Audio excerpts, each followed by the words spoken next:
Selamat siang buat teman-teman semua, Akang Tete, Kanda, Bung semua, sudah menyempatkan hadir pada siang kali ini. Hari ini kita coba akan berdiskusi yang diselenggarakan oleh Bandung School of Democracy. Tema topik diskusi kita pada kali ini itu terkait tentang penundaan pemilu yang kemudian merujuk pada perspektif para pemuda, para aktivis, kemudian Akang Tete yang mewakilkan dari setiap organisasi masing-masing. Sebelumnya, saya ucapkan terima kasih kembali atas kehadiran daripada peserta diskusi pada siang hari ini. Baik, tanpa menunda waktu lagi, biar lebih cepat, langsung saja saya serahkan kepada moderator untuk ke Kang Teddy. Waktu dan tempat dipersilakan untuk memandu acara diskusi pada siang hari ini. Mangga, Kang. Baik, terima kasih Kang Jonas yang sudah membuka acara hari ini. Di tengah-tengah kita beberapa narasumber yang menjadi narasumber daripada kegiatan diskusi kali ini terkait dengan penundaan pemilu dalam perspektif kelompok muda dan mahasiswa. Beberapa pembicaranya sudah hadir, Kang Ridwan Syah Yusuf, selaku Ketua KNPI Jawa Barat. Halo Kang, sudah bergabung Kang? Siap, udah bergabung. Sama lagi acara pemuda Pancasila, jadi lagi pakai seragam. Bukan mau bicara sebagai KNPI, cuma lagi kegiatan organisasi. Nanti sambil join semuanya. Siap, Kang. Kang. Lalu ada juga Muhammad Rivaldi, selaku perwakilan daripada Presma Telkom University. Sudah hadir, Kang? Sudah bergabung, Kang? Suaranya belum keluar, Kang? Sorry, suaranya belum muncul, Kang. Kecil banget, Kang, suaranya.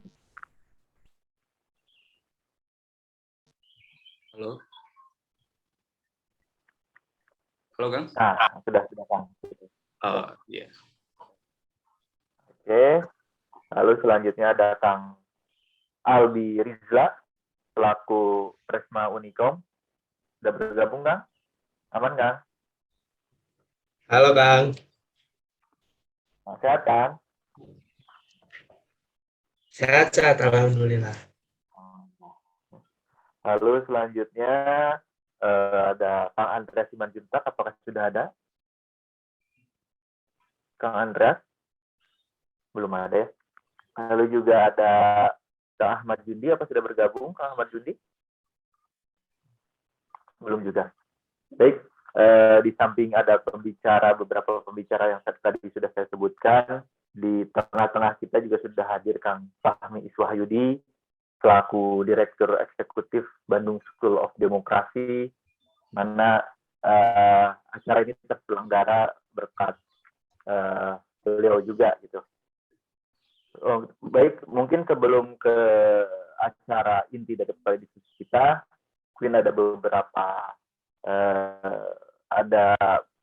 opening speech mungkin dari Kang Fahmi selaku Direktur Eksekutif Bandung School of Democracy. Untuk tempat dan waktu, mangga Kang. Halo Kang Teddy, udah kedengeran suara saya? Aman Kang. Ya, Assalamualaikum warahmatullahi wabarakatuh. Salam, Om Swastiastu, Namo Buddhaya. Pertama tentu saya ucapkan banyak terima kasih pada narasumber kita hari ini yang sudah menyempatkan waktu ya, atau sudah meluangkan waktu untuk hadir.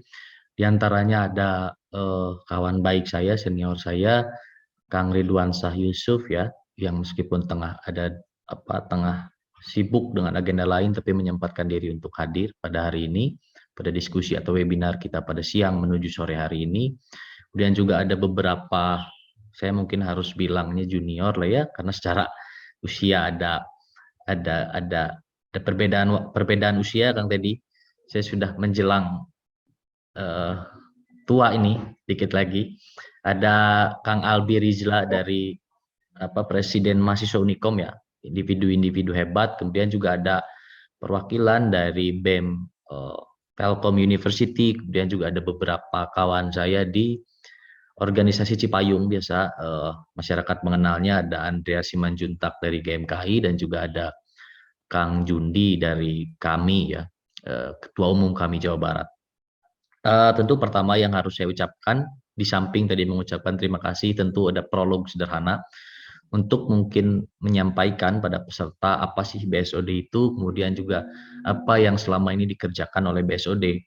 Selama kurang lebih 3 tahun berdiri, BSOD yang tentu saja merupakan organisasi non-profit ya, kami bicaranya sering-sering menyampaikan begitu, ORNOP, yang fokus misalnya pada kajian demokrasi, riset demokrasi, kemudian juga banyak sekali menyelenggarakan FGD dan webinar terkait demokrasi, dan yang paling penting adalah diseminasi atau menyebarluaskan misalnya ide-ide, gagasan, kemudian juga informasi tentang demokrasi, tentu saja pada generasi muda.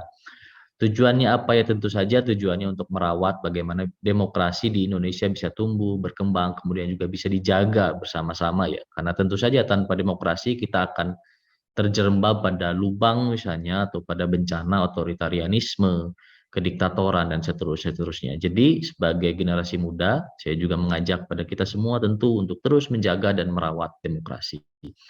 Selama beberapa tahun ini kami misalnya menyelenggarakan program terpadu short course, ada BSOD pertama, BSOD kedua, dan insya Allah dalam waktu dekat akan juga menyelenggarakan BSOD yang batch ketiga ya, merupakan kelas singkat yang diisi oleh beberapa narasumber, anggaplah pemateri yang tentu memiliki kompetensi tinggi di bidangnya masing-masing. Kami sudah menyelenggarakan selama 2 periode dan akan menyelenggarakan ya batch ketiga lah. Mudah-mudahan atas doa bersama bisa terselenggara dalam waktu dekat ini. Kemudian yang selanjutnya tentu mengapa misalnya tema yang dipilih adalah penundaan pemilu dan kaum muda. Tentu isu penundaan pemilu ini bukan isu yang baru ya, Bapak Ibu, teman-teman sekalian. Ini sudah bergulir saya rasa dari beberapa tahun lalu, bahkan mungkin sebelum Presiden Jokowi menjabat untuk periode yang kedua. Ada beberapa isu yang terus-menerus sebetulnya ditepis secara langsung oleh Presiden Jokowi. Tapi kemudian pada medio Februari kemarin, sudah kita ketahui bersama, guliran ini menjadi kian menarik karena disampaikan oleh salah satu elit partai politik. Kemudian memancing respon dari peneliti, akademisi, aktivis, dan banyak sekali komponen di tengah masyarakat. Kemudian ya isu itu ditepis, kemudian juga tapi direspon juga beragam oleh masyarakat. Tapi yang menarik misalnya kenapa yang dipilih untuk berbicara adalah kelompok muda, karena misalnya secara statistik, secara demografis, yang namanya kelompok muda ini adalah kelompok yang memiliki jumlah ya suara sangat signifikan, menyongsong misalnya pemilu tahun 2024 dan tahun-tahun selanjutnya.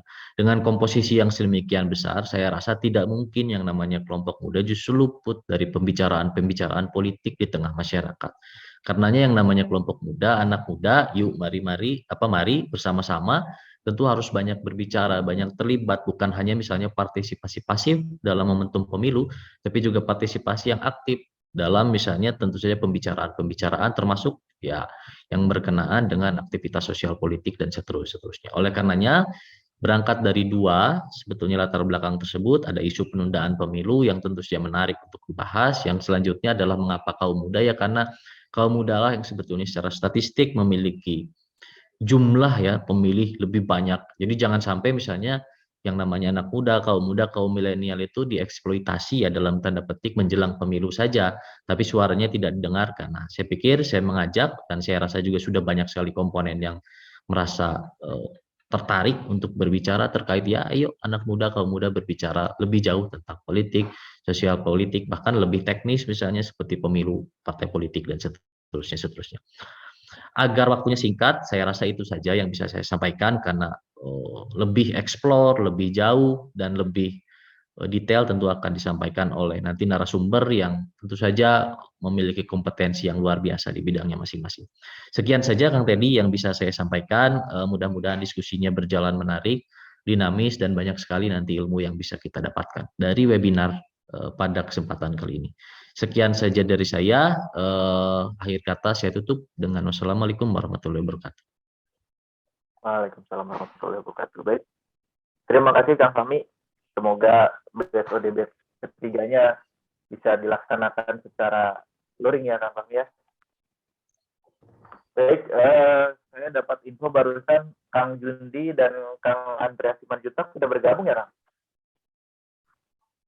Halo? Ya. Kang sudah bergabung ya Kang? Kang Andreas sudah? Sudah.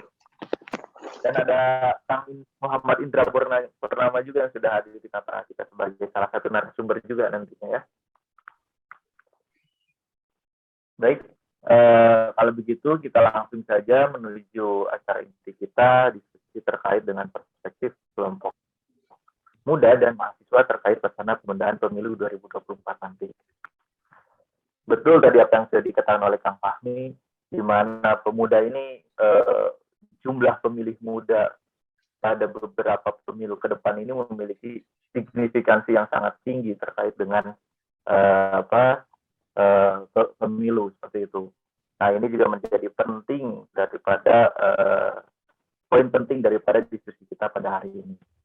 Baik, mungkin untuk pertama kali saya ingin ke kelompok mahasiswa dulu, katakanlah karena saya melihat sini ada pembicara dari perwakilan daripada beberapa presiden mahasiswa.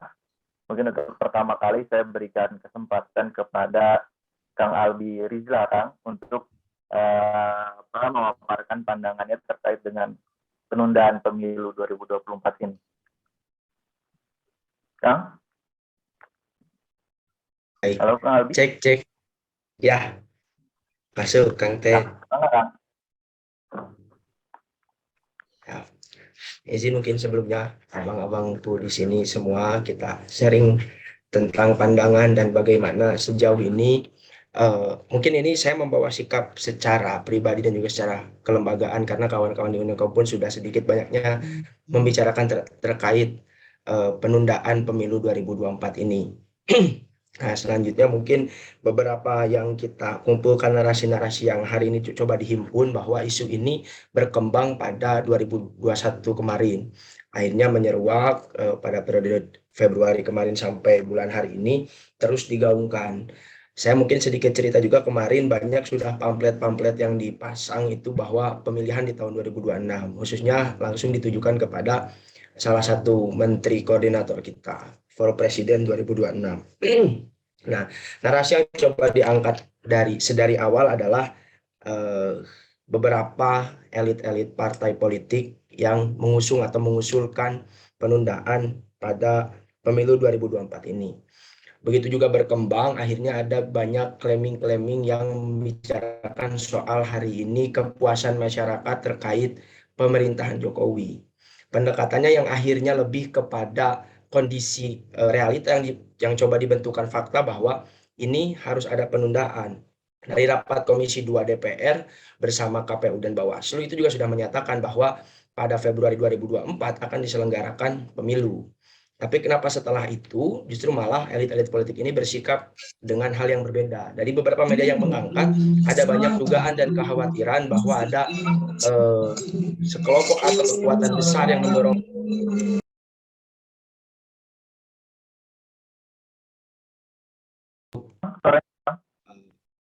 cek. Nah, baik, ada dampak besar di sana. Cuman saya coba menyoroti dari partai politik yang hari ini hadir di Indonesia.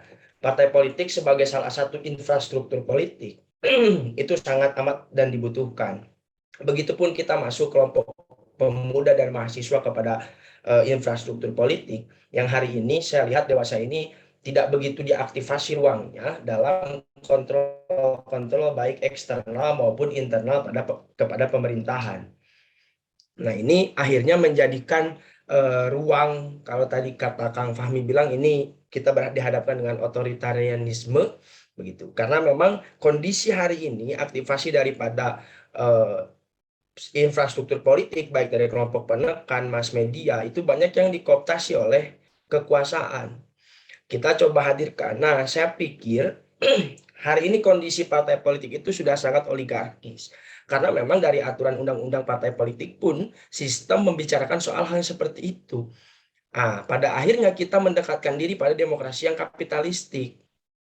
Nah, ini mungkin akhirnya kekhawatiran-kekhawatiran media-media besar yang mengangkat bahwa ada kekuatan, bahwa ada dorongan besar yang masuk kepada partai politik untuk mengusulkan penundaan pemilu 2024 ini memang karena sudah disiapkan oleh sistemnya seperti itu. Akhirnya ekosistem yang terbangun dalam partai politik sebagai infrastruktur politik di Indonesia hari ini justru malah memperlihatkan hal-hal yang memang amoral begitu. Ini kan bicara soal moral bangsa hari ini begitu. Karena dengan seperti itu harusnya memang para petinggi atau elit-elit ini berpikir bahwa mereka akan mendapatkan sesuatu kekuasaan yang tidak beriring pada effort yang mereka keluarkan, singkatnya seperti itu. Nah, hari ini kawan-kawan di Unikom sudah begitu bersikap bahwa kita nih sudah harus ingin menolak dan tidak akan berkecimpung banyak membicarakan soal bagaimana hari ini kita harus melihat sebagai kaum pemuda mengaktifasi kembali kita mahasiswa sebagai salah satu bagian dari kelompok penekan atau infrastruktur politik. Nah, dari beberapa mungkin belakangan ini juga naik statement Pak Luhut tentang claiming dia mengenai big data tentang 110 juta masyarakat di sosial media yang menyatakan bahwa ingin tetap dipimpin oleh Presiden Jokowi. Nah, setelah itu saya setelah menyoroti pada partai politik, isu yang berkembang pada narasi bahwa partai politik ini dipanggil oleh lingkaran istana, itu membicarakan terkait hari ini bagaimana partai politik bersikap. Nah, tapi statement-statement yang keluar dari istana itu juga cukup normatif dan begitu cuci tangan terhadap hal tersebut. Diimbangi juga dengan salah satu elit partai di istana itu bilang dan menolak. Ini juga akhirnya memantik kita untuk berpikir lebih jauh. Sebenarnya ada hal apa yang terjadi pada negara hari ini. Karena banyak kontradiksi yang terlihat. Setelah rapat Komisi 2 DPR RI menyatakan bahwa 2024 itu masuk pada fase pemilu, di luar setelah itu ada manuver yang dilakukan. Nah, begitupun yang terjadi di istana hari ini, bagi saya ini perlu kita soroti sebagai kaum muda. Mungkin istilahnya ini ada power internal struggle gitu. Bagaimana hari ini kekuatan kapal besar ini sudah terlihat begitu banyak kekacauan di dalam. Jadi ini juga yang perlu memainkan peran hari ini pemuda, bersikap untuk terus memainkan kontrol eksternalnya sebagai infrastruktur politik. Itu mungkin sedikit banyaknya dari saya terkait pemaparan terkait penundaan pemilu 2024 ini. Baik, terima kasih Kang Albi. Menarik, ada beberapa poin yang menjadi catatan saya khususnya terkait dengan infrastruktur politik ya. Salah satunya ini kelompok muda ya yang perlu terus menjadi alat penggedor bagi hal-hal yang melenceng hari ini ya. Baik, lanjut saya mau minta selanjutnya saya akan ke Kang Muhammad Rivaldi selaku perwakilan daripada BEM Telkom University. Mangga untuk tanggapan dengan penundaan pemilu ini. Ya, makasih Kang. Terima kasih. Mungkin sebelumnya saya ucapin mohon maaf karena Presma saya Noval siap berhalangan untuk hadir dalam webinar ini sehingga harus diwakilkan oleh saya. Jadi saya sampaikan mohon maafnya terlebih dahulu. Berbicara tentang pandangan pemuda terkait wacana penundaan pemilu, mungkin kita bisa mundur ke belakang dulu melihat kronologi yang terjadi gitu. Bahwasanya ini tuh dia awal mulanya diisukan pada mungkin tadi sudah disampaikan sama kawan saya Bang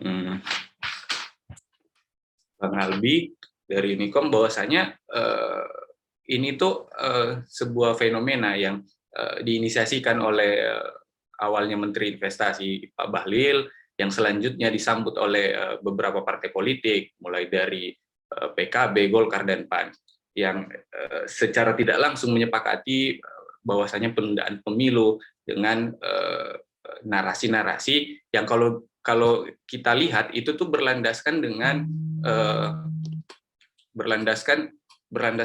survei-survei yang tadi, sementara kita sendiri tahu gitu bahwasanya survei-survei ini dikelola secara mandiri oleh pemerintah gitu. Kita tidak tahu bahwasanya survei ini betul-betul real, ini adalah suara dari masyarakat.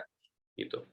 Jadi dengan adanya narasi-narasi tersebut, sehingga kita menanggapinya dengan ada yang pro lah, ada yang kontra. Mungkin bentuk dari tanggapan yang sesuai harusnya ya bentuk webinar seperti ini gitu. Kita kaji bareng-bareng bahwasanya apakah memang perlu penundaan pemilu ini gitu. Pun semisal memang ini perlu, kita nih sekarang ini berada di posisi yang ambigu gitu. Masih sangat perlu yang namanya ketegasan dari pemerintah, mungkin itu bisa diwakilkan dari Jokowi tentang ketegasannya, karena beberapa kali misal di awal statement inisiasi dari Pak Bahlil sendiri disambut sama Jokowi ini secara tegas bahwasanya dia menolak 3 periode, tapi setelah inisiasi kembali digaungkan oleh kawan-kawan partai politik, Pak Jokowi secara tidak langsung mengaminkan bahwasanya kita ini mengikuti konstitusi yang ada gitu. Maksudnya di saat memang konstitusinya sudah diubah, berarti ada potensi untuk pemilu ini ditunda gitu. Mungkin paling awal yang mungkin kita perlu tegaskan bahwasanya ketegasan dari pemerintah dan partai politik ini sangat mempengaruhi psikologi dari stakeholder masyarakat gitu. Kita berbicara tentang penundaan pemilu karena kita termakan isu yang udah disampaikan sama pemerintah gitu. Pun semisal nanti narasi-narasi ini terus menggaungkan, bisa saja mungkin kita melihat sejarah seperti kemarin KPK, terus Cipta Kerja, yang akhirnya tidak melalui mekanisme yang seharusnya. Seringkali pihak-pihak dari perwakilan kita sebagai masyarakat ini hanya melakukan pengguguran kewajiban gitu loh di akhir-akhir periode ini, maksudnya tidak melakukan mekanisme yang seharusnya, tidak berdasarkan apa yang masyarakat resahkan, tidak berdasarkan apa yang masyarakat butuhkan, sehingga kalau dibilang pemilu ini nanti diubah, kita harus bertanya gitu loh, apa sih urgensinya gitu. Karena sekarang belum ada statement yang jelas bahwasanya urgensi ini loh, sehingga kita tuh harus menunda namanya pemilu gitu. Pun kalau semisal nanti ini terjadi, itu pun datangnya dari kebijakan partai politik lagi gitu. Perihal penundaan pemilu berbicara tentang perubahan peraturan undang-undang. Berbicara tentang peraturan undang-undang, ini diamandemenkan oleh pihak MPR, sedangkan MPR sendiri kan mayoritas partainya 2/3 dari partai tersebut, 2/3 dari kursi tersebut isinya adalah anggota partai politik, yang sudah jelas gitu bahwasanya ini adalah kebijakan-kebijakan yang akan diambil oleh partai politik. Maka dari itu kita selaku mahasiswa cuman bisa menyampaikan keresahan-keresahan masyarakat yang nanti ditampung mungkin dan pemerintah bisa mengakumulasikan itu semua, menafsirkan itu semua bahwasanya ini loh kebijakan yang sesuai, ini loh kebijakan yang seharusnya menguntungkan masyarakat gitu. Jadi dengan adanya kegiatan ini, dengan adanya isu yang terjadi bahwasanya penundaan pemilu 2024, sebenarnya sikap saya dan mungkin mewakili teman-teman dari BMK Telkom University sebenarnya tidak begitu, kalau dibilang resah mungkin memang kita sama-sama resah begitu. Maksudnya ini kita jangan munafik ngomong ini bukan keresahan, sementara kita di luar sini terus membahas hal ini gitu. Cuman yang perlu kita tegaskan bahwasanya kalau kita di kalangan mahasiswa mungkin isu-isu ini sudah terlalu jauh lah. Banyak isu-isu yang seharusnya perlu ditegakkan gitu. Persoalan pendidikan yang menyeluruh, persoalan kesehatan yang menunjang, terus ekonomi yang baik. Mungkin itu adalah permasalahan-permasalahan kita karena kita ini adalah teman masyarakat begitu. Akhirnya semua keputusan-keputusan nanti itu adalah keputusan yang diambil dari keresahan, dan keputusan-keputusan tersebut berpihak ke masyarakat. Mungkin begitu saja, terima kasih. Terima kasih Kang Rivaldi atas tanggapannya. Mungkin beberapa poin juga yang saya tadi sempat catat adalah butuh ketegasan pada presiden terkait dengan statement penundaan pemilu ini ya Kang ya. Karena seperti yang telah dijelaskan Kang Rifaldi, masih terdapat bias statement daripada presiden sendiri. Baik, lanjut. Mungkin saya mau ke Kang Indra dulu, Kang Muhammad Indra Purnama, yang merupakan salah satu peneliti daripada Indonesian Politik Research and Consulting. Monggo Kang, untuk tanggapannya terkait dengan penundaan pemilu ini. Siap, atur nuhun Kang Teddy. Bismillahirrahmanirrahim. Assalamualaikum warahmatullahi wabarakatuh. Makasih buat BSOD, tentunya buat Second House juga IPRC, API yang udah kolaborasi sebetulnya bikin kegiatan diskusi untuk menanggapi isu-isu yang memang hari ini dalam tanda kutip sedang sebetulnya jadi wacana di tengah publik terkait dengan penundaan pemilu atau perpanjangan masa jabatan presiden. Saya mungkin ingin lebih lihat dalam konteks hari ini adalah wacana penundaan pemilu atau wacana perpanjangan masa jabatan presiden. Saya lebih melihat ke dalam konteks demokrasi bahwa memang bagian dari konteks demokrasi bahwa setiap wacana itu berhak untuk diutarakan atau sebagai gagasan itu berhak diutarakan dalam tanda kutip melalui mekanisme atau dalam tanda kutip mewakili apa yang hari ini juga menjadi gagasan atau menjadi wacana di tengah publik, sehingga memang wacana itu untuk ditindaklanjuti harus melalui beberapa mekanisme. Nah, kita lihat berkaitan dengan wacana penundaan pemilu atau perpanjangan presiden. Kan kalau kita tahu tidak mudah hari ini wacana penundaan pemilu ini atau perpanjangan masa jabatan presiden ini direalisasikan. Prof. Yusril Iza Mahendra sudah menyampaikan bahwa memang ada tiga mekanisme yang memang bisa ditempuh untuk dalam tanda kutip merealisasikan dalam penundaan pemilu di 2024 ini. Yang pertama melalui dekret presiden revolusi hukum. Jadi ada perubahan secara besar-besaran terkait dengan konstruksi hukum tersendiri. Kemudian juga adanya konvensi ketatanegaraan. Ini juga menjadi salah satu peluang untuk melakukan itu. Dan ketiga adalah melalui amandemen konstitusi itu sendiri. Nah, untuk yang pertama dan kedua ini sebetulnya dalam tanda kutip sulit untuk dilakukan karena saya pikir Pak Presiden hari ini sudah menyampaikan bahwa memang sampai hari ini Pak Presiden juga taat akan konstitusi, mengikuti konstitusi yang hari ini sudah berlaku, bahwa memang ya secara masa jabatan kemudian pemilu dilaksanakan 5 tahun sekali, dan itu sudah pasti. Dan ketika memang itu mau dirubah, tentunya harus ada amandemen undang-undang tersendiri sih.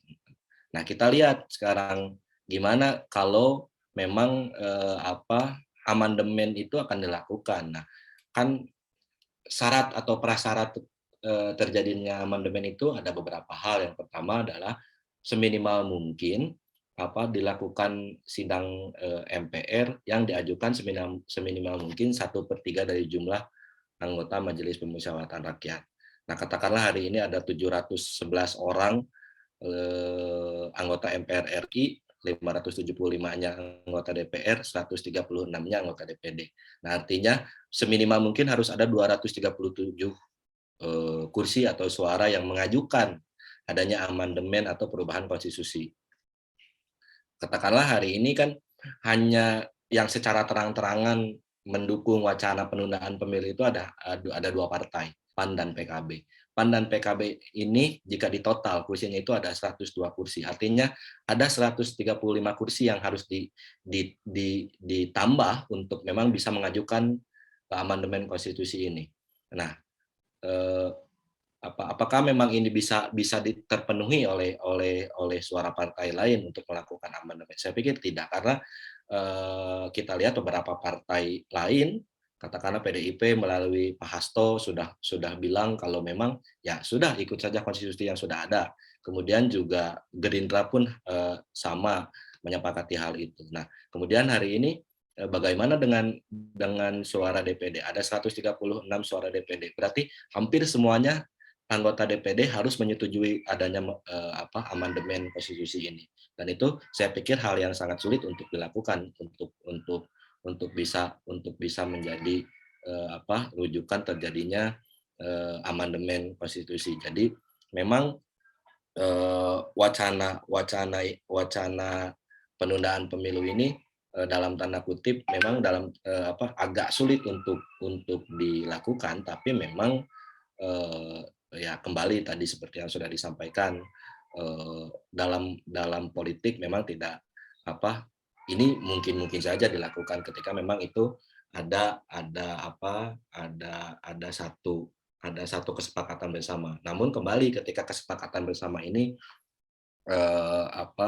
tidak diikuti dengan kesepakatan publik, tentunya akan terjadi lemahnya legitimasi dari hasil amandemen yang dilakukan. Karena kenapa? Kalau kita lihat kesepakatan publik atau apa yang diinginkan publik kan mudah saja. Kita lihat hari ini beberapa kajian atau beberapa survei yang dilakukan dengan metode yang hari ini bisa dipertanggungjawabkan, dan saya pikir lembaga-lembaga survei yang sudah punya nama besar dan sulit sepertinya untuk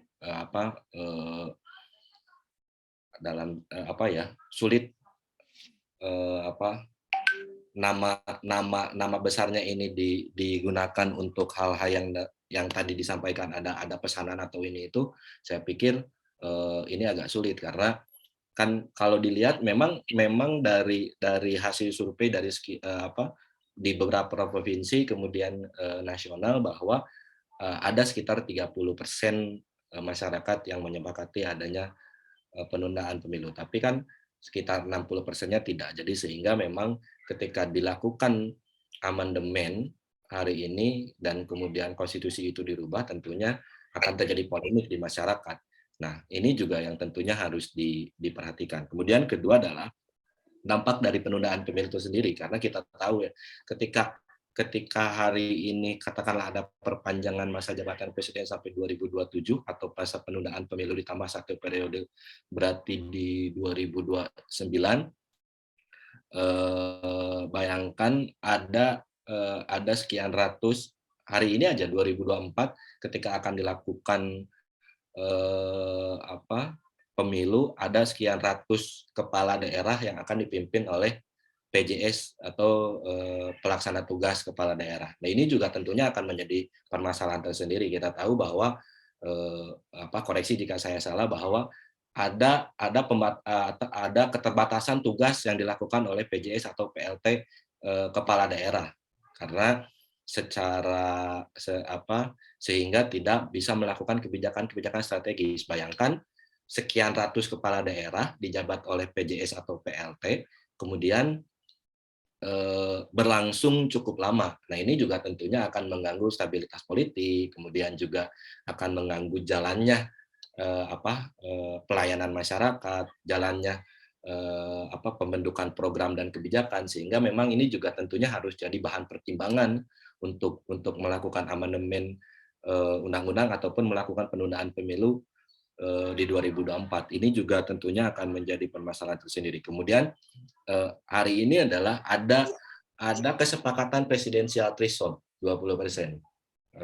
Calon presiden dan wakil presiden harus diusung seminimal mungkin oleh partai yang seminimal mungkin memiliki 20% raihan suara. Nah, ini rencana Indonesia memindahkan ibu kotanya yang ternyata waktunya nggak akan cukup kalau hanya dalam sisa tahun 2 atau 3 tahun terakhir, sehingga dibutuhkan perpanjangan. Ada juga yang punya pandangan-pandangan tentang bagaimana kita membounce back lagi ekonomi kita pasca menyentuh angka negatif di tahun 2020 dan 2021. Apapun alasannya, saya di sini ingin membetulkan dengan konteks demokrasi dan politik kita juga. Kita sama-sama sudah memahami dan juga mengetahui sejak tahun 98 kita mereformasi sistem kita melakukan perbaikan demi perbaikan. Salah satu yang juga menjadi krusial dalam reformasi birokrasi dan reformasi pepolitikan dan konstitusi Indonesia adalah masa jabatan seorang pemimpin negara atau presiden. Ya tentu kita sama-sama pahami di zaman Pak Harto itu bisa berkali-kali dipilih, sedangkan pasca reformasi saat ini hanya maksimal 1 kali pasca periode pertama, jadi atau 2 kali. Nah dengan begini tentu sebagai anak muda yang juga muncul dari rahim reformasi, kita patut mengkritisi apakah kebijakan ini sudah sesuai dengan nafas dan semangat dari reformasi tersebut. Yang menurut saya tidak sesuai, yang lebih menginginkan adanya kesinambungan, adanya regenerasi kepemimpinan dan mengurangi kemungkinan otoriter atau mungkin rezim-rezim yang berlebihan. Tapi kita pun juga mesti melihat ini dari konteks yang lain. Di beberapa negara yang ada di dunia, ya sebutnya kayak Jerman gitu ya, atau mungkin yang lagi heboh Rusia dan sebagainya, kepala negara pun juga bisa dipilih lebih dari 2 kali, dan itu juga menunjukkan ada satu kesinambungan kemungkinan. Nah menurut saya di sini penting juga untuk kita melihat dari dimensi itu, apakah betul analisa-analisa yang memang diangkat oleh beberapa petinggi-petinggi atau pejabat negara, mungkin sampai level Menko, itu betul-betul punya niatan ke sana gitu ya. Nah, bagaimana kita meresponnya? Nah, yang ketiga, menurut saya sikap kita ini juga mesti tegas. Kalau memang kita masih berpegang pada nafas reformasi dan lain-lain, saya kira penolakan terhadap wacana ini butuh segera digulirkan. Kenapa? Soalnya engagement yang dilakukan oleh pihak-pihak elit semakin kesini semakin gesit gitu ya, semakin agresif. Ya kita mengetahui ada beberapa partai yang sudah mendukung, ada beberapa partai yang belum mendukung. Belakangan kita melihat ada komunikasi-komunikasi politik antara partai-partai yang belum mendukung, yang sudah mendukung kepada partai yang belum mendukung. Artinya ini juga butuh kita antisipasi kemungkinan-kemungkinannya. Tadi malam Kang Fahmi juga izin saya gosip politik dengan teman-teman di Bandung. Memang tampaknya isu ini pun makin mengkerucut gitu, bahkan sampai udah ada bahasa pilkada 2024 tapi pilpres 2027. Nah ini kan mesti diputuskan juga gitu, kalau kata undang-undang yang saya pahami, mohon dikoreksi kalau saya salah, ketika memang terjadi hal-hal semacam ini akan mengisi adalah polisi dan atau TNI atau polisi. Apakah ketika perpanjangan tersebut yang mengisi otomatis Pak Jokowi atau diisi pihak lain? Sedangkan kita juga pahami ada isu sampingan yang juga muncul bersamaan dengan perpanjangan masa jabatan presiden, itu masa usia pensiun TNI dan polisi, yang artinya apakah ini sejalan dengan si tema perpanjangan presiden gitu. Maksudnya presiden diperpanjang, polisi TNI juga diperpanjang, sehingga mereka akan tetap berjalan sebagai satu tim dalam jangka periode perpanjangan ini. Ini kan juga satu yang butuh kita pahami. Nah dari situ kita bisa melihat kawan-kawan ada beberapa isu yang menyertai terhadap perpanjangan ini. Satu IKN terkait urgensi dan juga timeline yang butuh dipenuhi untuk mewujudkan IKN ini. Yang kedua adalah tentang masa perpanjangan TNI dan polisi yang saya kira juga pasti akan berhubungan dengan masa perpanjangan presiden. Nah untuk itu saya kira dalam konteks kepemudaan alangkah baiknya memang kita bersikap. Dalam konteks kita pergerakan juga penting juga kita punya posisi yang jelas terhadap apa yang kita inginkan. Kalau saya tadi pandangan demikian saja, kita senada dengan pembicara-pembicara sebelumnya. Nah tinggal bagaimana nanti isu-isu ini tidak hanya diangkat pada satu forum semacam ini, tapi juga diangkat pada opini-opini yang lebih luas. Pada akhirnya yang saya pahami, elit pun juga akan menyesuaikan dengan opini-opini yang terbangun dari publik. Jika publik gelombangnya ada gelombang penolakan, saya kira elit pun juga akan menyesuaikan. Tapi kalau ternyata publik menilai ini tidak menjadi krusial, mau diperpanjang atau diperpendek atau tetap, maka akan ada kemungkinan para elit bekerja sesuai dengan kepentingan mereka. Apakah ada kepentingan bisnis di dalamnya, saya tidak mengerti. Tapi yang pasti ada potensi perpanjangan kekuasaan. Yang dikhawatirkan mungkin sebagai penutup adalah, ya mungkin kita punya presiden yang saat ini dengan kelebihannya, kewenangannya maupun juga kekurangannya. Bisa dikatakan ya sama sebenarnya Pak Jokowi dalam konteks dalam koridor ya sejauh ini memimpin. Anggap pun yang diperpanjang, tapi jangan sampai nantinya presiden ini bisa dipakai di kemudian hari gitu. Pak Jokowi diperpanjang, lalu kemudian turun di tahun 2027, lalu kemudian kita punya pemimpin di tahun 2007 dan lain-lainnya gitu. Tapi ternyata nanti setelah selesai dia diperpanjang lagi. Nah, kan niatannya bisa berbeda gitu, situasinya juga berbeda.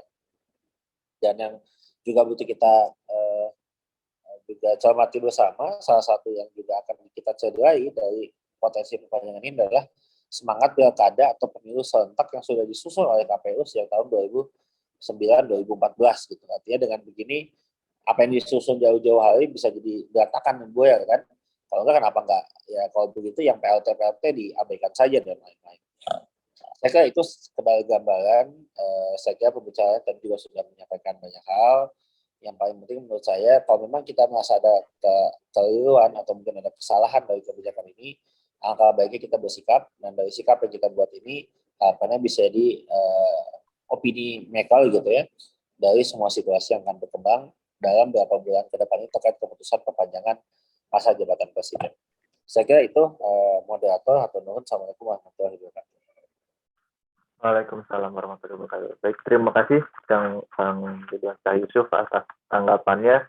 Tentu isu ini harus selalu terus dikawal terus sesuai dengan nafas dan semangat reformasi, sehingga mengecilkan peluang bagi kembalinya jalan sistem otoritarian di negara ini. Baik, mungkin selanjutnya saya akan ke Kang Ahmad Jundi selaku Ketua AMI Jawa Barat. Kang Jundi sudah bergabung nggak? Halo?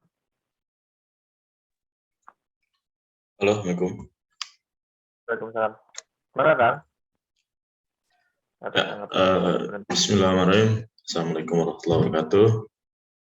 Terima kasih kepada Kang Teddy atas kesempatannya dan Kang Fahmi dari BSOD untuk undangannya.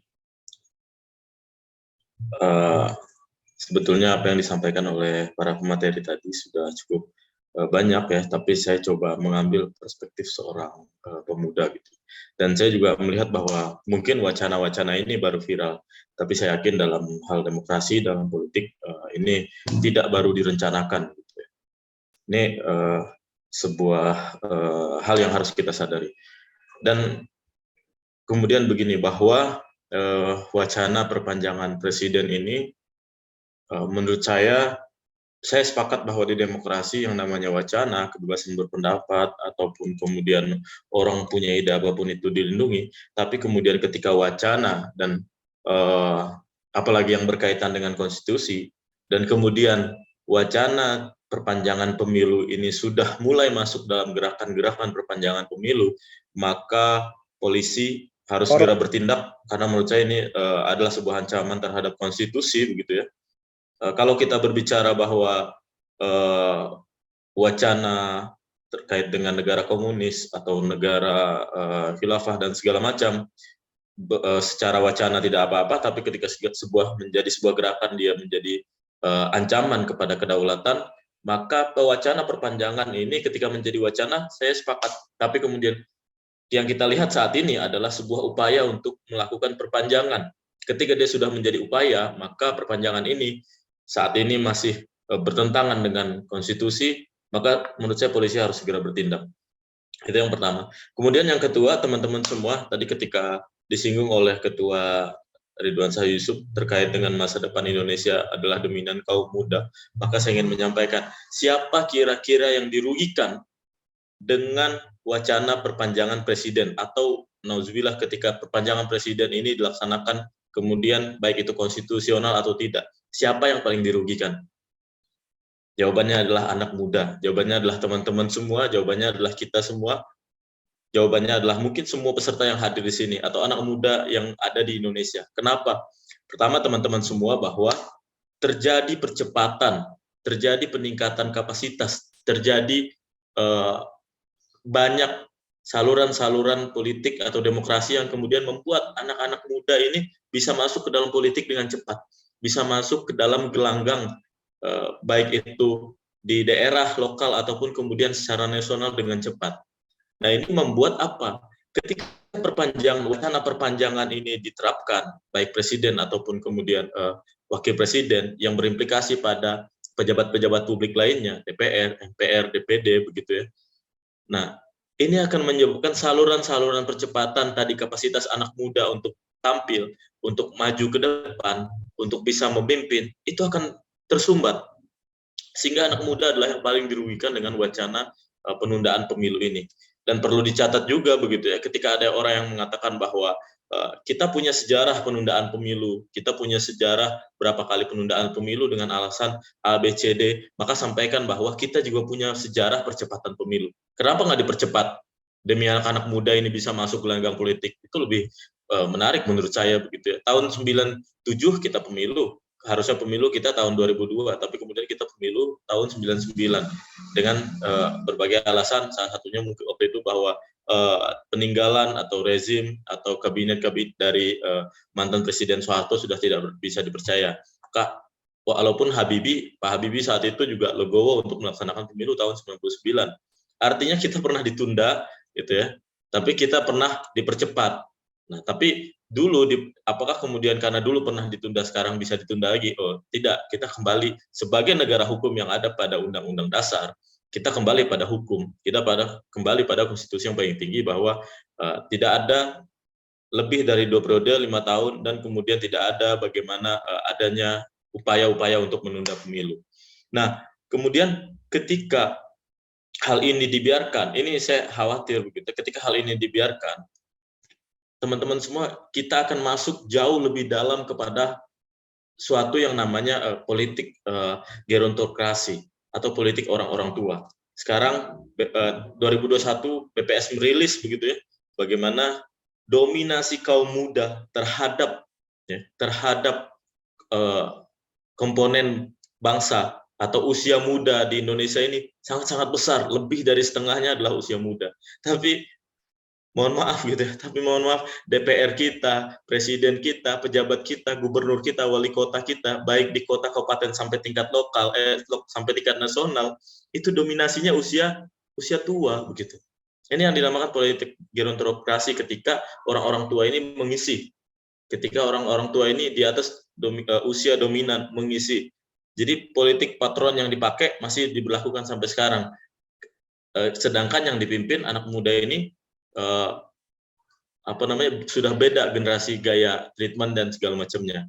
Nah, penundaan ini saya khawatirkan membuat gitu anak-anak muda semakin skeptis dengan politik, dengan demokrasi kita, gitu, semakin merasa kecewa terhadap negara, padahal harapan kita kepada negara, kepercayaan kita kepada negara atau kepada pemerintahan itu adalah sesuatu yang harus kita tanam terus, karena itulah salah satu landasan dasar bagaimana kita mencintai Indonesia dan kemudian berkontribusi untuk Indonesia. Nah, ini menjadi berbahaya menurut saya begitu. Jadi wacana ini harus cepat untuk diakhiri gitu ya, harus cepat diputuskan dan jangan dibiarkan berlarut-larut gitu. Karena ini kalau dibiarkan berlarut-larut, kita berlepaslah dari perdebatan politik apakah surveinya pesanan atau tidak gitu ya. Itu bisa saja kita bilang pesanan dan segala macamnya. Tapi menurut saya adalah wacana ini harus segera diberhentikan. Kapolri, polisi itu harus bertindak ya. Kemarin kalau misalnya ada bagaimana tukang cendol dibayar untuk menyatakan dukungan, artinya apa? Ini ada sebuah gerakan sistematis. Gitu. Baik itu untuk 3 periode maupun ya penundaan pemilu, ini sudah sebuah gerakan sistematis yang mengancam konstitusi kita gitu. Yang sekarang menjadi harapan terakhir kita. Maka anak-anak muda kita semua harus mencegah ini terjadi dan tetap pemilu pada waktu yang sudah ditentukan. Ini semua sudah disiapkan. Biaya pemilu kalau kemudian dikatakan bahwa biaya pemilu besar, ya biaya pemilu bagaimana dikurangi, efisiensi pemakaiannya itu begitu kan. Ini bukan kemudian cari alasan lain gitu.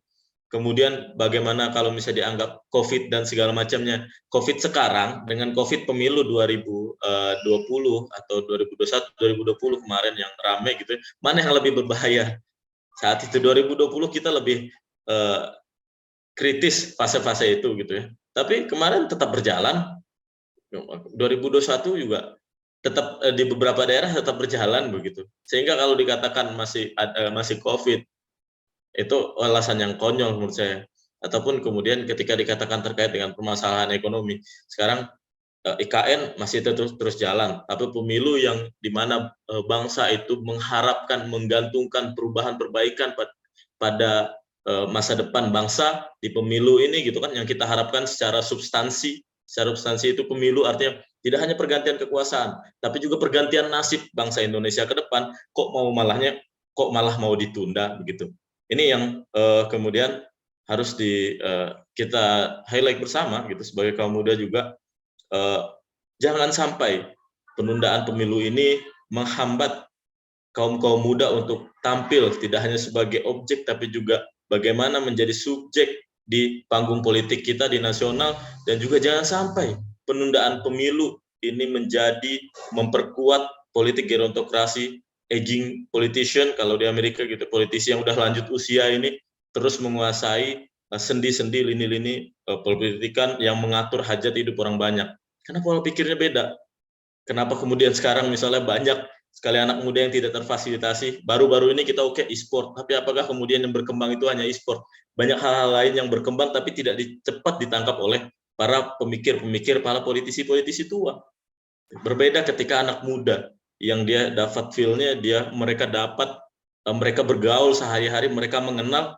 Saya yakin lah pasti kebijakannya juga akan anak muda banget gitu. Nah ini jangan sampai keran anak muda ini terhambat setahun 2 tahun, itu bukan satu waktu yang singkat begitu, itu waktu yang panjang untuk bisa berkontribusi, karena kita tidak tahu kan akan berapa lama ini perubahan ini, tapi ketika anak muda yang memulai, insya Allah itu akan lebih cepat perbaikan pada bangsa. Mungkin itu Kang Teddy, terima kasih. Assalamualaikum warahmatullahi wabarakatuh. Waalaikumsalam warahmatullahi wabarakatuh. Baik, terima kasih Kang Jundi. Intinya jangan sampai anak muda ini terhambat ya untuk masuk ke dalam gelanggang politik akibat daripada penundaan pemilu ini. Baik, selanjutnya kepada pembicara terakhir, Kang Andras Simanjuntak, selaku Ketua Korwil 3 GMKI. Untuk waktu dan tempat, saya persilakan, Kang. Ya, terima kasih waktu dan kesempatannya. Kita berikan kesempatan untuk membahas tentang isu wacana yang lagi mainstream lah bahasanya. Dan juga kita bersama juga dengan narasumber-narasumber yang luar biasa menurut saya. Mungkin saya singkat saja karena teman-teman sudah memberikan masukan dari dinamika politik dan sebagainya. Tapi saya lebih menyorotin itu tentang penundaan pemilu. Yaitu saya menyoroti penundaan pemilu itu rasionalisasinya itu bagaimana gitu loh, dan nggak mungkin terjadi. Beda konteksnya tentang 3 periode. Itu bisa terjadi menurut saya. Ruang itu ada, tapi belum tentu saya sepakat dengan 3 periode. Ruang itu ada.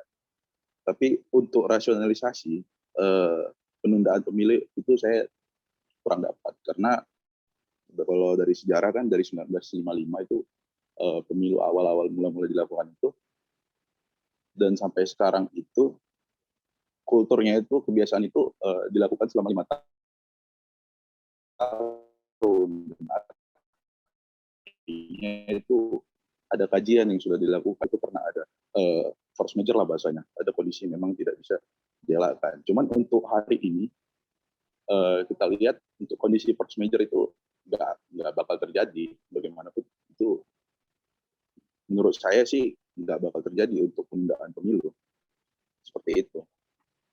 Sepakat juga dengan Kang Jundi terkait tentang hari ini generasi yang paling dirugikan itu ketika ini dilakukan, itu jadi itu adalah kita pemuda, karena percepatan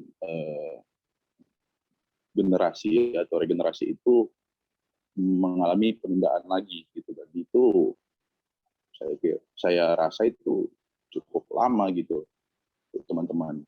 Dan ini politikus kita yang sudah tua ini dengan gaya politik patronnya itu membuat sistem oligarki dan sehingga mendistribusikan orang-orang, teman-teman yang punya kapasitas untuk perbaikin untuk membuat negara ini lebih baik lagi itu menjadi terhambat seperti itu, dan itu saya rasa merupakan suatu kemunduran dalam berdemokrasi seperti itu. Pun juga narasi-narasi yang dibangun politikus hari ini terkait penundaan itu adalah aspirasi rakyat, terus juga hasil survei ya, aspirasi rakyat dan juga masalah ekonomi yang belum stabil. Kalau saya lihat, kalau untuk melanjutkan narasi-narasi untuk melanjutkan ekonomi yang lebih stabil dan sebagainya,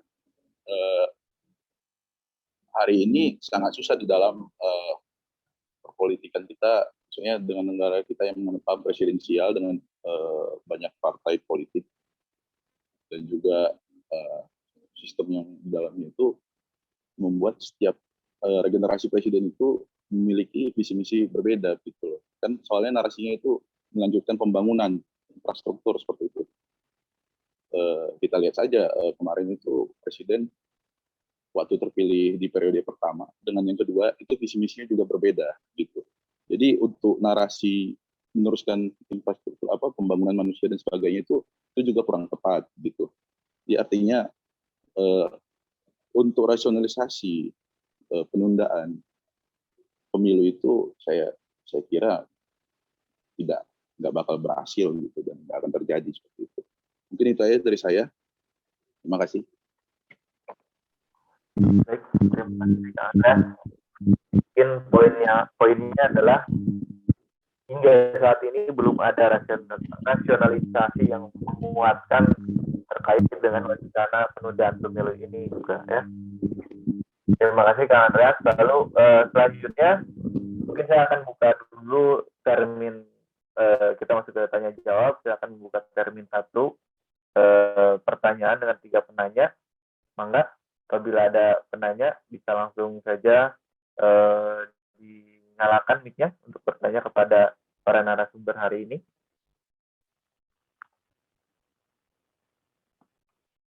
Apakah sudah ada yang mau bertanya? Saya dulu mungkin tadi, karena bahasannya menarik. Kalau begitu saya coba memberikan sedikit pertanyaan mungkin kepada para narasumber hari ini. Tentunya wacana penundaan pemilu ini menjadi salah satu hal yang menarik belakangan ini karena menjadi penentu daripada banyak aspek ya. Salah satunya adalah terkait dengan pilkada juga tentunya akan terpengaruh oleh wacana penundaan pemilu ini. Bagaimana kita tahu bahwa syarat daripada pengusulan calon kepala daerah itu harus ada minimal berapa persentase yang didapat oleh partai politik di DPRD provinsi gitu. Nah, yang saya ingin tanyakan adalah terkait dengan sebetulnya apa efek yang lebih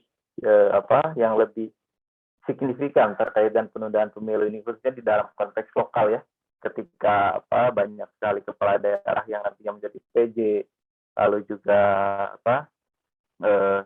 beberapa pilkada menjadi tersumbat seperti itu. Apa sebetulnya menjadi efek terhadap khususnya di dalam tingkat lokal terkait dengan penundaan pemilu ini?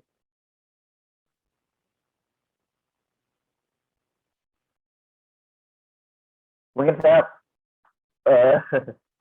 pertanyaannya mungkin saya tujukan kepada Kang Ridwan Shah Yusuf gitu ya, selaku Ketua KNP Jawa Barat. Apakah masih bergabung Kang Ridwan Shah Yusuf?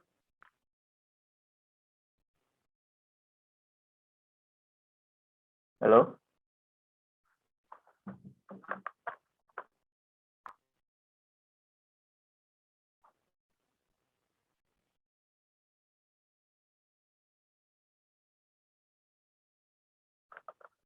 Halo? Sudah live? Atau mungkin ke Kang Indra, mungkin selaku peneliti IPRC?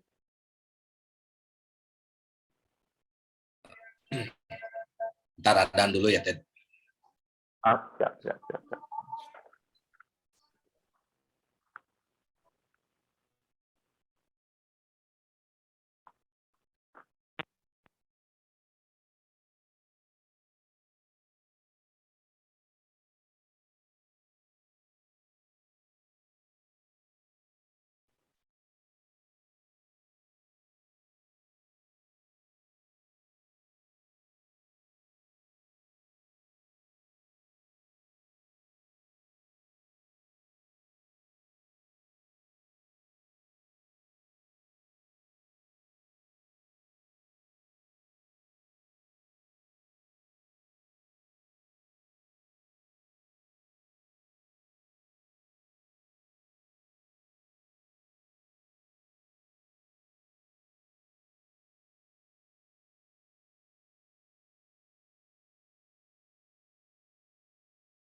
Cek.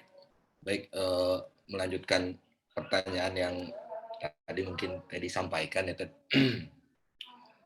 berkaitan dengan apa dampak yang akan memang lebih terasa di tingkat daerah atau regional ya.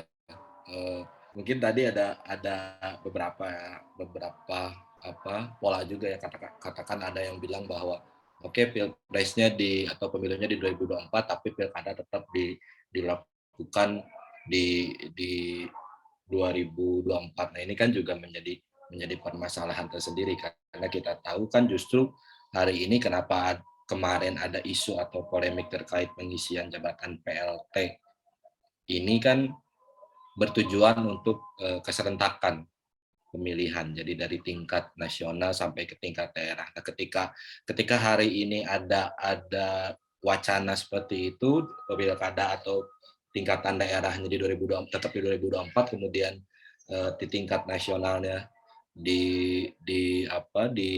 ditunda atau katakanlah di 2027 karena ada masa perpanjangan presiden, tentunya ini menjadi anomali dari wacana sebelumnya, karena seperti yang kita tahu bahwa dengan terjadinya kemarin polemik ada pengisian beberapa jabatan kepala daerah yang akan diisi, itu kan salah satu tujuannya adalah untuk keserentakan pemilihan dari tingkatan nasional sampai ke tingkatan daerah. Pertama itu. Kedua adalah seperti yang disampaikan tadi, nah ketika hari ini katakanlah oke, semuanya dilakukan sesuai dengan serentak. Jadi katakanlah kalau masa perpanjangan presidennya sampai 2027, tentunya dilakukan juga pilkada dan pileg itu di 2027 juga. Tentunya ini akan jadi permasalahan tersendiri juga. Kita tahu hari ini untuk sampai di 2024 aja ada sekitar berapa ratus gitu ya, saya lupa, kepala daerah yang akan diisi oleh pejabat PJS atau PLT. Nah, di mana pejabat PJS atau PLT ini meskipun secara legitimate itu punya legitimasi juga, tapi ada keterbatasan kekuasaan yang dimiliki, karena untuk kebijakan-kebijakan yang bersifat strategis itu nggak bisa langsung diputuskan, harus ada dulu, kalau saya tidak salah itu harus ada persetujuan dari Kemendagri. Bayangkan ketika hari ini habis semua di 2024 katakanlah ya, habis semua di 2024, kemudian sampai 2027 ada 3 tahun masa jabatan yang akan diisi oleh PJS PLT, dan itu setiap kebijakan strategis harus dulu disetujui oleh Kemendagri. Itu aduh, kebayang ribetnya kayak gimana itu. Jadi seperti yang Kang Jundi sampaikan, mungkin bayangan 1, 2, 3 tahun itu sebentar lah, cuma 3 tahun lah. Ya enggak lah, banyak hal yang bisa dilakukan dalam waktu 3 tahun. Banyak hal yang akan berubah selama waktu 3 tahun. Banyak hal yang bisa diperjuangkan selama waktu 3 tahun. Jadi saya pikir itu tentunya akan jadi permasalahan dan dampak tersendiri untuk tingkatan daerah. Pertama itu. Kedua adalah tentunya legitimasi dari pemimpin kepala daerah sendiri. PJS PLT ini karena tidak langsung dipilih oleh masyarakat, tentunya ada legitimasi yang kurang kuat, karena ini tidak dipilih langsung oleh masyarakat, sehingga memang ini akan jadi atau dalam tanda kutip akan memungkinkan terjadinya stabilitas politik, karena secara kekuatan legitimasi pemerintahannya ya kurang kuat. Jadi ini potensi konfliknya akan cenderung lebih besar yang akan terjadi. Ketiga mungkin itu yang tadi, ketika hari ini jabatan presiden yang dilaksanakan 2027, berarti kemudian ada presidensial threshold di sana 20%. Nah, kemudian perhitungannya di mana yang dipakai? Dari pemilu sebelumnya di 2019. Nah, sedangkan tadi juga saya sampaikan, dari tahun ke tahun, dari waktu ke waktu, dengan adanya isu politik, kemudian adanya kebijakan yang dilakukan oleh kepala daerah dari partai tertentu, dari partai masing-masing, tentunya ada kecenderungan pergeseran dukungan. Nah, secara otomatis kejauhan dong hari ini perolehan suara partainya, karena memungkinkan sekali bahwa ada kecenderungan pergeseran dukungan dari pemilih kepada partai politik. Katakanlah survei IPRC aja kemarin kita di 2021, di akhir 2021 melakukan survei, kemudian dirilis di tahun 2022, pergeseran suara partai itu sangat cenderung bergeser. Seperti kita tahu di Jawa Barat itu 2019 Gerindra, PKS itu mendapatkan suara yang cukup tinggi. Nah, hasil survei kemarin IPRC, PDIP dan Golkar itu muncul sebagai PDIP, Gerindra, Golkar itu muncul sebagai partai yang hari ini dengan kecenderungan dipilih lebih banyak. Dan meskipun hampir semua partai mengalami penurunan, tapi hari ini yang menduduki posisi yang paling tinggi itu ada di PDIP. Tentunya ketika memang hari ini perolehan suara partai yang digunakan di 2019 tentunya sama juga akan terjadi legitimasi delegitimasi dari kekuasaan itu tersendiri. Karena begini, meskipun tadi yang Kang Jundi sampaikan, meskipun hari ini katakanlah elit politik kemudian partai politik bisa berselancar bagaimanapun, tetap legitimasi hari ini kekuasaan itu ada di masyarakat, ada di publik. Ketika katakanlah hari ini ada asumsi atau klaim bahwa ya kita sebagai peraih suara terbanyak, peraih suara tertinggi, partai dengan koalisi partai dengan raihan suara terbesar, ini mewakili masyarakat, ya tentu tidak bisa langsung diambil poin seperti itu, karena tentu harus ada legitimasi dari publik terkait dengan poin tersebut. Kayaknya seperti itu, Kang Ted. Jadi mungkin nanti bisa ditambahkan oleh senior-senior yang lain terkait dengan dampak yang memang akan terjadi di daerah. Selain yang tadi saya sepakat banget dengan yang Kang Judi sampaikan, bahwa ya kita sebagai kaum muda hari ini tentunya yang paling dirugikan dengan adanya penundaan pemilu hari ini. Katakanlah hari ini mungkin Kang Judi udah siap-siap di 2024 ini mau jalan jadi bupati atau wali kota. Koalisinya udah mulai kebentuk nih, udah mulai kuat ya Kang Judi. Nah, ketika digeser ada kemungkinan partai koalisi nanti berubah lagi ya Kang. Itu kan harus di otak-atik lagi. Jadi saya pikir itu juga akan jadi satu permasalahan tersendiri. Bukan hanya untuk calon ataupun anak muda, tapi ini bisa menjadi kerugian tersendiri untuk partai politik. Koalisi yang hari ini sudah terbentuk mungkin akan mentah lagi ketika memang ada penundaan pemilu atau masa perpanjangan pemilu, karena partai kemungkinan akan otak-atik lagi untuk nanti menyongsong pemilu selanjutnya. Itu mungkin Kang Teddy. Baik, terima kasih Kang Indra.